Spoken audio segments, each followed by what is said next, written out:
Hello and welcome back to Swing Trading Masterclass. In this video, we're going to take a look at rounding tops and bottoms with technical indicators to give you a little bit more of a heads up as to how you could have traded some of these patterns.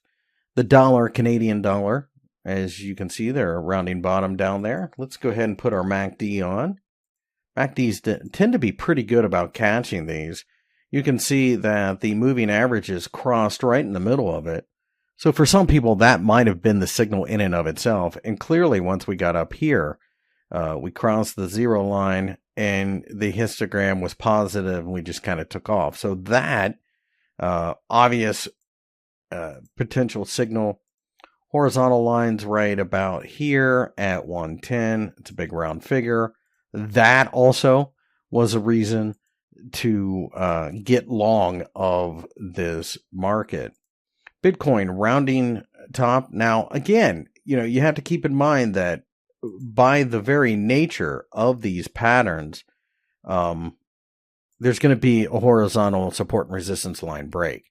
You can see it was resistance there, support there, et cetera, et cetera. So just by the very nature of the pattern, that's going to always be the case. That, in fact, makes up our neckline. So let's take a look and let's see a couple other potential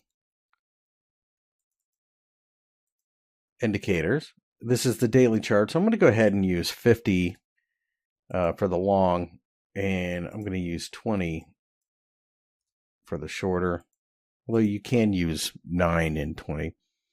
You can see that we got a signal right here. This cross would have in itself been a signal, and then once we broke the neckline, we were spread pretty wide on the moving averages. That was a nice opportunity to get short of this market and start selling. It just tells you more confirmation of, hey, we're ready to go.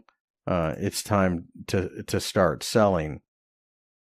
Another thing that you could have looked into would have been a fib retracement. And you can see that the top of this rounding occurred at the 50% fib. So that is something to pay attention to as well. A lot of traders like the 50% Fibonacci retracement.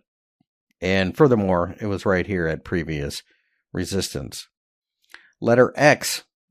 So this was the stock trade here. This is U.S. Steel. Let's go ahead and put the MACD on.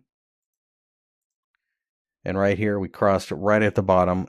And quite often, that is one of the confirming signals when it comes to these patterns. Right here is where we broke out. So right when we got the zero line cross. So both of those could have given you a reason to get in, both of those MACD signals. Put moving average.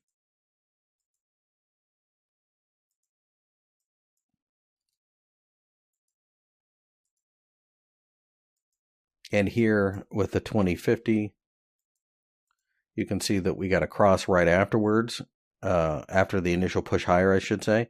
And then once we finally broke out, it was actually at the cross. So that, of course, would have been a signal as well. You also could make an argument for support here, probably not major support, but support nonetheless. And of course, there's going to be resistance at the top. That's your neckline.